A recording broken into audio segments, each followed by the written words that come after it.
Something feels off. You've sensed it, even if you can't quite put your finger on it. There's a pattern, certain women, certain behaviors, a refusal to grow up. They cling to childish fantasies, expecting the world to solve their problems, and when it doesn't, they lash out or crumble.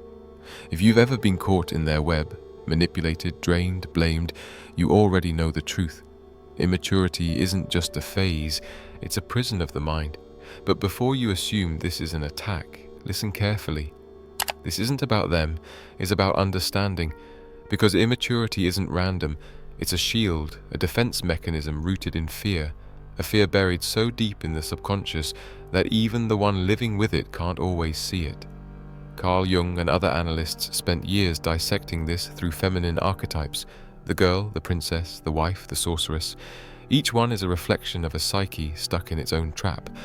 But why do some never break free? Think about this. Society romanticizes women as delicate, emotionally enlightened, even morally superior. But the truth? The female psyche, like the male psyche, is filled with shadows. The only difference is that those shadows often wear the mask of sweetness, innocence, or fragility. How many times have you seen a grown woman throw a tantrum like a child? How often do you notice that when things go wrong, the blame is always on someone else? Her father, her boyfriend, society, fate, anyone but herself. That's the first sign of arrested development, the inability to take responsibility. And this is where Jung's archetypes come into play. According to Jung, a woman's psyche evolves through stages, moving from innocence to wisdom. But when the process stalls, when a woman refuses to progress, immaturity takes hold. That's when we encounter women who look like adults but remain eternal children. First, there's the girl archetype, the most obvious. She refuses to grow up, still expecting someone to protect, pamper, and provide for her. Her fragility isn't real. It's a weapon.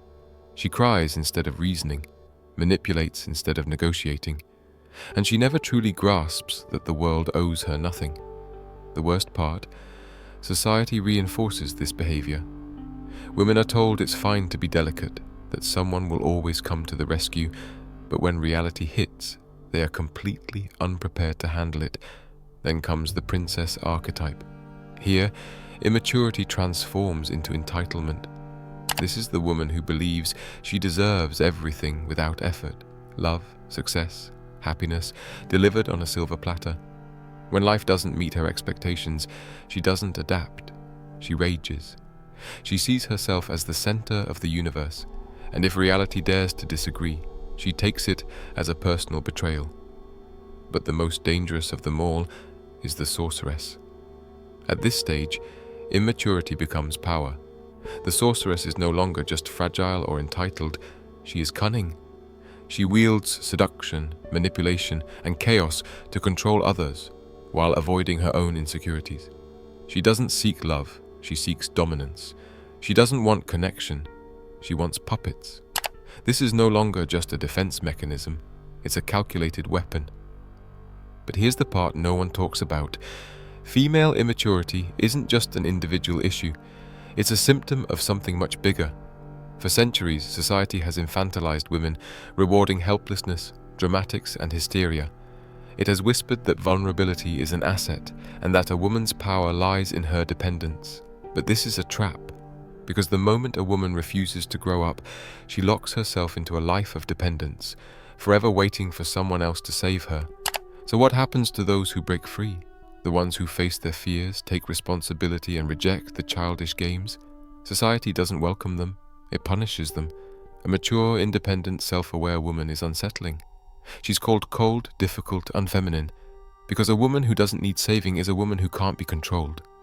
And that's the harsh truth. Immaturity is comfortable, it's easy, it's socially accepted, but it's also a cage. And the only way out is to face the fear, drop the illusions, and reject the roles that no longer serve. So here's the real question. Is immaturity truly a choice? And how many are willing to pay the price of growing up? Because in the end, there are only two paths. Stay asleep and keep playing the game, or wake up. And waking up is painful. But the alternative? It's far worse. Now, here's what no one tells you. It's not enough to recognize immaturity. It's not enough to understand its forms. There's something deeper at play, something unspoken. Why do so many women remain trapped in this mental loop? It's not just about education, experience, or culture. There's something more ancient, more primal. Fear, but not the fear of failure, not the fear of loneliness. This is something older, something passed down through generations. The fear of losing protection. The fear of stepping outside the role that guarantees safety. Because here's the unsettling truth. Female immaturity has, for centuries, been a survival strategy. Think about it. For most of history, women had little control over their own destinies. They depended on a father, a husband, a community. Fragility, submission, and indecisiveness weren't just habits, they were tools. Acting helpless wasn't weakness, it was a way to ensure protection. Playing the role of the girl, the princess, or the sorceress wasn't always a conscious decision, it was an adaptation. But here's the problem. The world has changed, society has evolved, but the psychological programming remains, and that is the real trap. The old script is still running, the one that once worked, the one that made sense in a different world. But times have changed and the program is outdated. Yet many remain trapped in emotional childhood, because deep down, growing up comes with a terrifying price. Maturity means giving up protection. It means admitting that no one is coming to save you. It means accepting that power comes with responsibility. And responsibility is heavy. Now, ask yourself this. If female immaturity was once a survival strategy, what happens when it stops working? The answer is exactly what we're witnessing today, an identity crisis. Because when a woman can no longer rely on others, when manipulation fails, when fragility no longer grants her a safety net, panic sets in. She feels betrayed by a world that no longer treats her like a princess. And in that moment, new mechanisms emerge: victimhood, resentment, and anger, all disguised as empowerment. This isn't tied to one culture, one country, or one generation. It's everywhere. Women who blame the world for their failures because they were never taught to take ownership. Women who reject maturity, labeling it a patriarchal burden because immaturity was their comfort zone. Women who look for authority figures to replace their fathers instead of becoming their own source of strength. And no, this isn't their fault, it's the result of centuries of conditioning. But here's the real question. Who has the courage to break the cycle? Because breaking it isn't just about changing behaviors, it's about killing a part of yourself. It means letting go of the inner girl who made you feel special, the princess who expected to be saved, the sorceress who manipulated without remorse. It means standing exposed before reality, without masks, without games, without the luxury of illusion. And that is terrifying, because nothing stings more than realizing the world is not designed to cater to you. So the choice is yours. You can continue playing the role you were given. Keep pretending life owes you something. Cling to a fragility that no longer serves you. Or you can face yourself, your real self. But if you choose to mature, be ready. Because maturity is not a reward, it's a burden.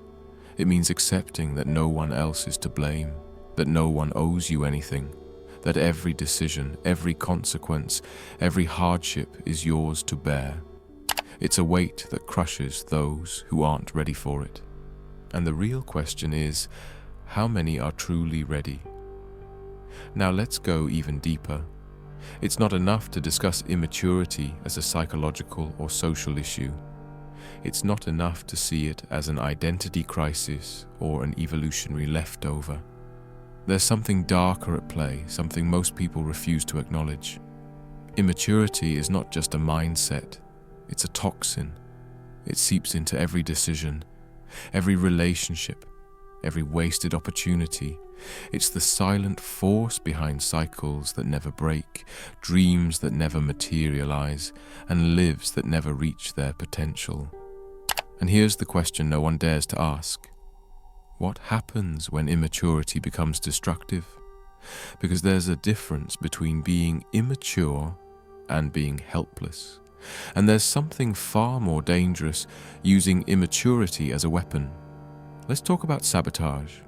By now, we understand that many women resist growth because it means losing the shield of protection, the privilege of being fragile.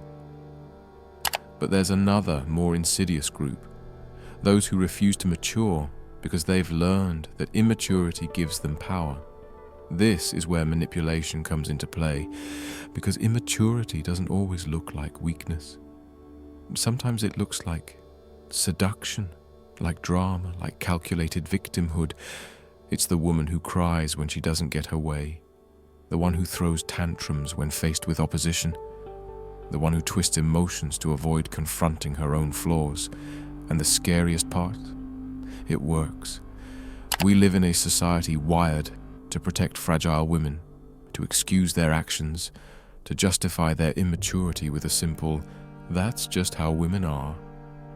And this is where the real danger begins, because when immaturity is never challenged, it's reinforced. Like and subscribe to this channel for more insightful content.